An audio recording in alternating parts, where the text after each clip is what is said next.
Hi guys, back to my channel homemade agriculture. আজ আপনাদেরকে দেখাতে চাইছি যে করলা চাষ করে কিভাবে লাভবান হবে এবং এই করলা চাষের কি কি রোগ প্রতিরোধ করে ভালো ফসল আনা সম্ভব। এই গাছটি দেখুন, প্রথমে গাছটি ফলগুলো কুঁকড়ে যায় এবং পাতাগুলো কুঁকড়ে যায়।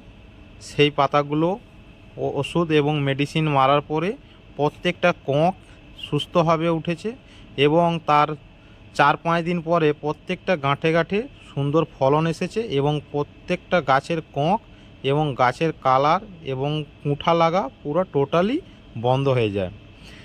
কি ওষুধ মারা হয়েছে আর কিভাবে ট্রিটমেন্ট করা হয়েছে, দুটো ওষুধ মিক্স করে মারা হয়েছে। একটা হচ্ছে এটা ছত্রাকনাশক আর একটা হচ্ছে পোকা। আর ঠান্ডা মৌসুমের কারণে গাছগুলো কুঁকড়িয়ে যায়। আর এর নিচে একটা লাল মাকড়, যেটা সাধারণ চোখে দেখা যায় না। এটার জন্য পোকার ওষুধ এবং সাধারণ পোকার ওষুধ না মেরে একটু দামি হাই কোয়ালিটি, এবং সেটা কি ওষুধ আমি নেক্সট ভিডিওতে আপনাকে জানাচ্ছি, সাবস্ক্রাইব করে রাখবেন।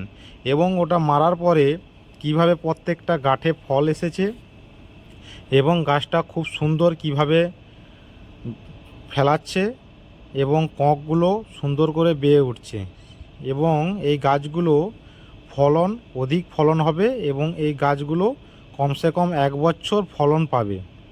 বর্ষাকালে যদি উঁচা জায়গা হয়ে থাকে তাহলে সারা বর্ষাকালও এই গাছগুলো ফলন দেবে।